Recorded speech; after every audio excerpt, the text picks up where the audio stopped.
χάφελε άξιλο bag. Το έχω πάρει εισαγωγή Γερμανία γενικά για να το έχω μέσα το εργαλείο μου να είναι με σωστό τρόπο να μην χαλάει. Από εκεί έχω την παραδοσιακή σχολή, καφάσια, καροτσάκι, χαρτόκουτας κτλ. Εδώ έχω ένα folding, εγώ το λέω λάμδα ελληνικό γιατί απλά ανοίγει έτσι και πατάει κάτω. Τα παπούτσια τα εργοταξιακά με το μέταλλο. Και εδώ είναι αυτό που σας έλεγα, το σύστημα με το T-Stack.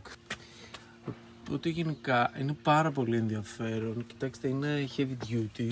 Μπορούν να μπουν πάνω και όλες οι εργαλειοθήκες και εδώ μέσα τώρα έχω γεμίσει εργαλεία. Άρα έχω την τσάντα μου, το παλμικό μου, τέλος πάντων την κατσαφιδιέρα μου, την πεντάμπερη, δηλαδή του βαρέου τύπου. Από κάτω έχω το πιο ελαφρύ, ξέρω εγώ, έχω SDS. Τα έχω όλα γενικά, ας πούμε, και μέσα εδώ έχω κόλλες, ξέρω εγώ, αλφάδια, όλα. Μιλάμε για φοβερή αλφαδιά, έτσι, δηλαδή βγαίνουν όλα ευθεία. Παράλληλα, όσο βρίσκομαι εδώ στο It Has Potential Field, θα σας δείξω λίγο και το πλοίο το οποίο φεύγει, και αυτό που έχει ενδιαφέρον είναι τόσο βαθιά που ακόμη εκεί στο τέλος το χτυπάει και λίγο ο ήλιος, λίγο λάμπει, λίγο έχει φως. Ουσιαστικά είμαι σε ένα χωριό, έτσι.